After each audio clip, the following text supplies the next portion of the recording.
Hi there, Alison here with another Cab Franc du jour.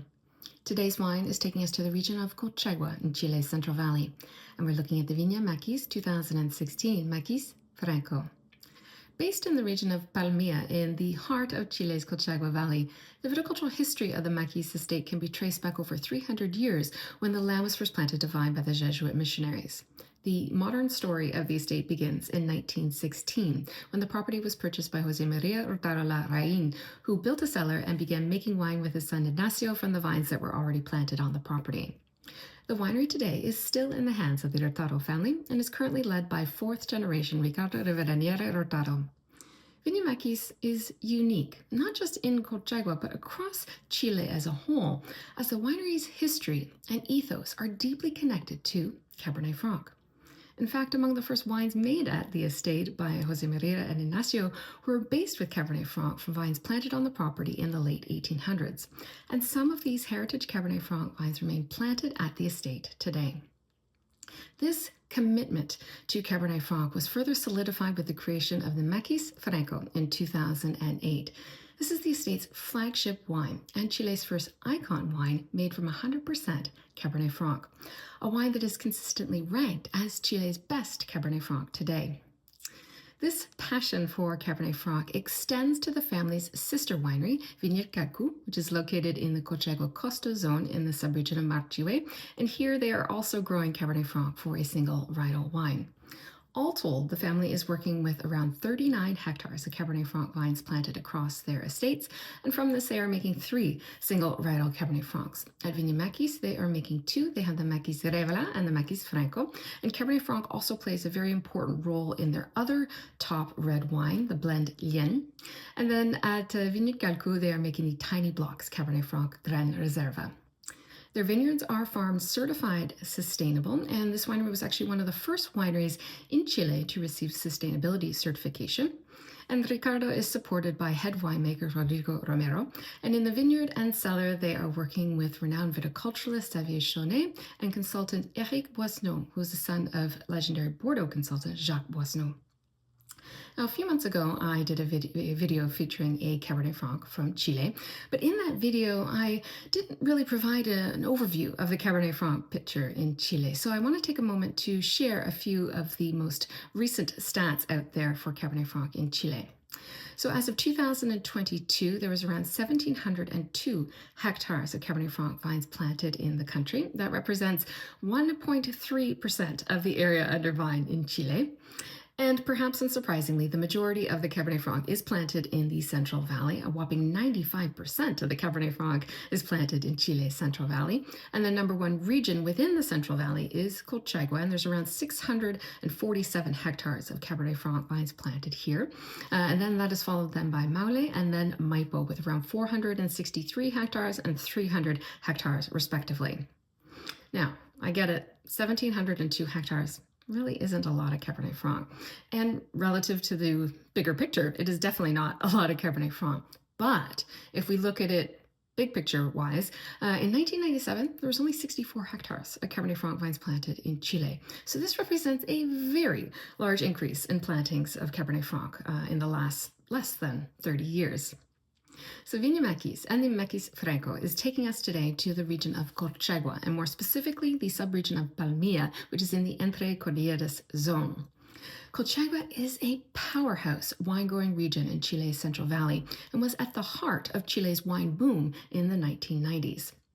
Today, there's around 32,000 hectares under vine across this rather compact region that stretches about 90 kilometers from the Andes Mountains in the east through just past the coastal mountain range in the west. Colchagua would be emblematic of the diversity of Chile's wine industry as a whole. Diversity in terms of wine estates, everything from small polyculture farms and boutique wineries through to big commercial operations to state-of-the-art, billionaire-owned icon properties. Diversity of grape varieties, 45 different grape varieties planted across this region, making a myriad of wine styles, and also diversity of microclimates across the Colchagua Costa, Colchagua Entre Cordilleras, and Colchagua Andes zones. Now, in terms of the climate across Colchagua, we would characterize this as being Mediterranean. So we're talking long, warm to hot summers with relatively low rainfall. And in general, the Colchagua Costa and the Colchagua Andes zones would be considered cooler and have more moderating influences than the Entre Cordilleras, which actually represents around 70% of the area under vine in this region. So drilling down a little bit further, we are in Palmilla, and this is the second largest subregion in Colchagua, and it is located in the Entre Cordilleras zone, in the western part of the Entre Cordilleras zone.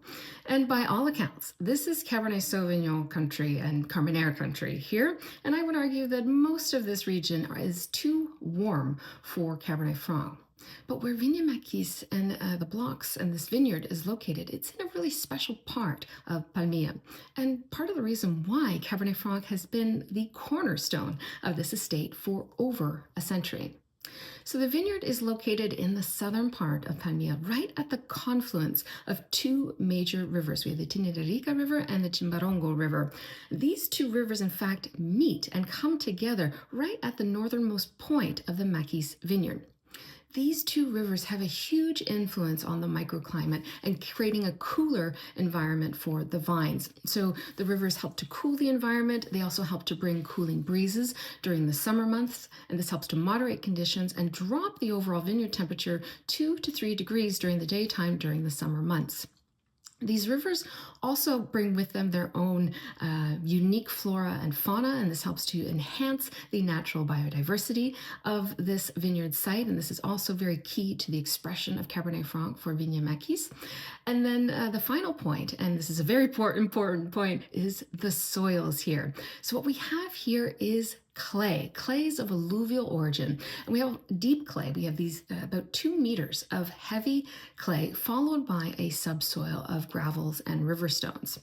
Now, if you've been following me for some time now, you will know that Cabernet Franc really loves clay, and in fact really loves clay in warmer microclimates because clay is a cooler soil because of its ability to retain moisture.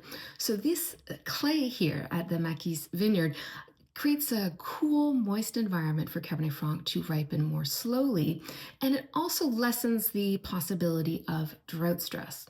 But we also have to remember Cabernet Franc does not like to have wet feet, and this is where the gravel subsoil comes in because this provides a nice balancing drainage for the vines.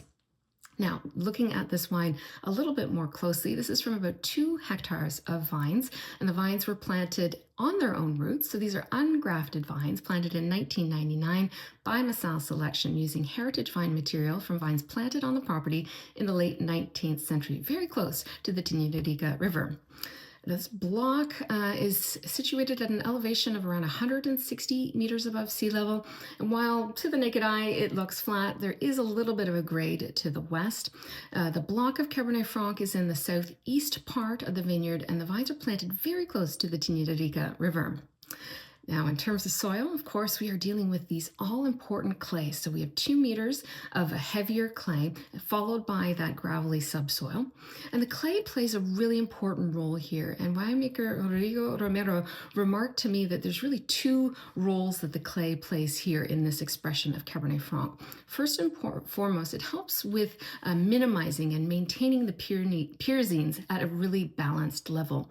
So what happens here is the clay gives the vine natural balance in terms of yield and canopy. So they're not doing any shoot thinning or green harvesting, and the yield on the vine is balanced naturally by a little bit more canopy and more leaves.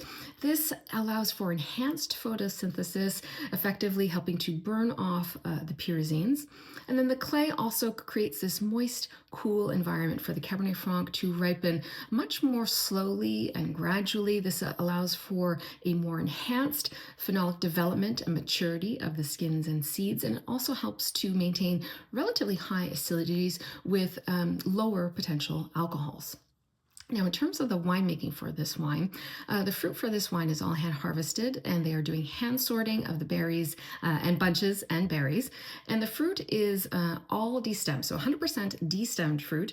And then they will leave about 30% of the fruit crushed, and then 70% of the fruit is left a whole berry. And this is to ensure that that when they're doing the extractions, they are extracting the finest and most elegant tannins from the Cabernet Franc.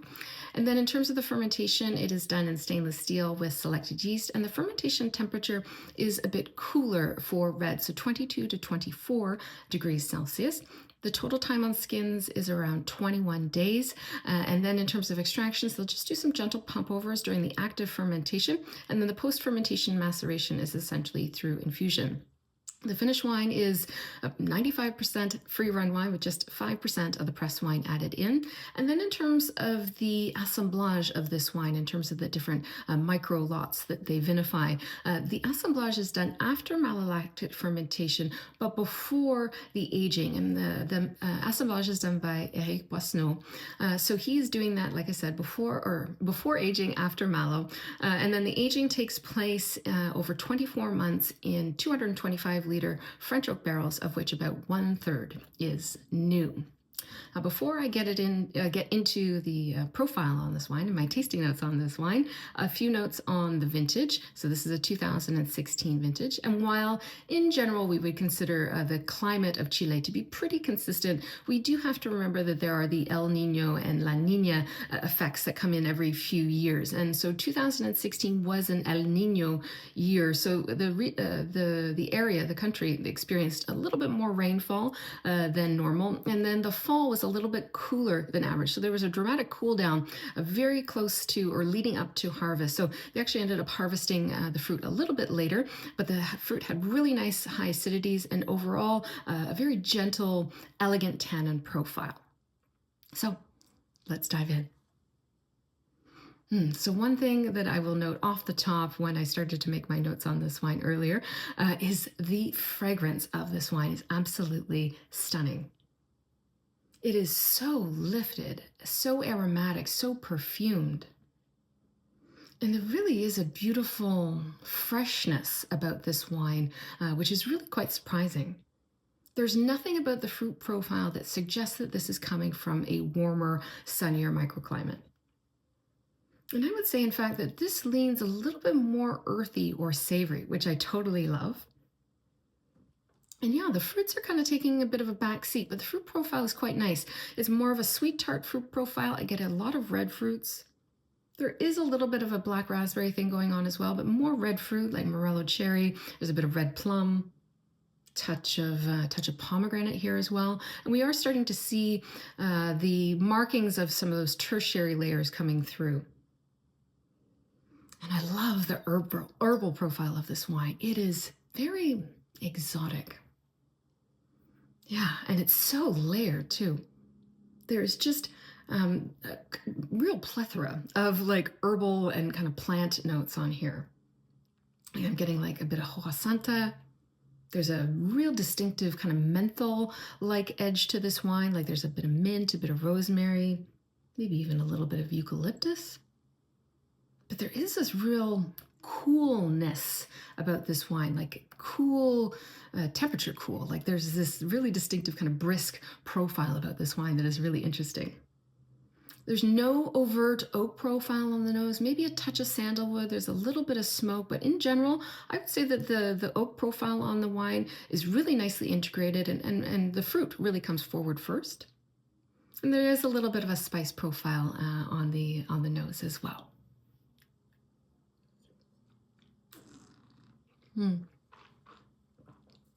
So on the palate, those same kind of sweet tart red fruits are coming through. The black raspberry is punching through a little bit more in a nice way.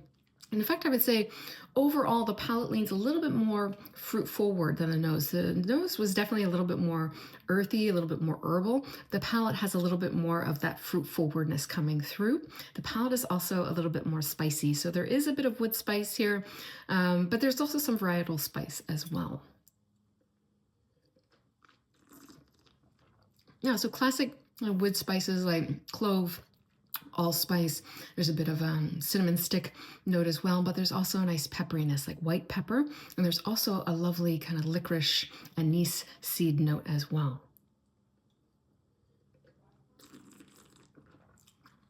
I'm so impressed by the freshness and the vivaciousness of the fruit profile in this wine. It's really quite impressive. In terms of the also on the profile, or also on the palate, I should say, there is a nice floral undertone. It's coming through more on the palate. I wasn't getting the floral so much on the nose, but definitely on the palate, there's a little bit more of this floral profile, reminiscent of potpourri almost. Dried rose petals. There's a little bit of jasmine here too.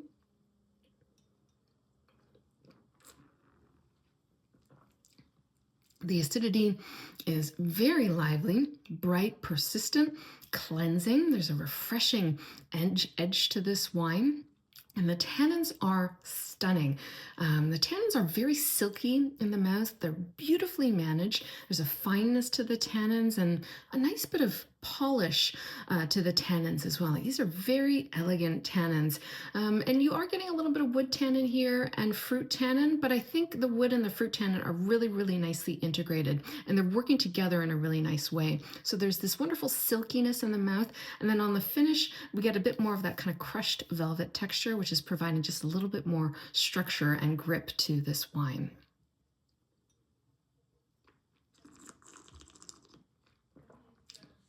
This wine is super impressive.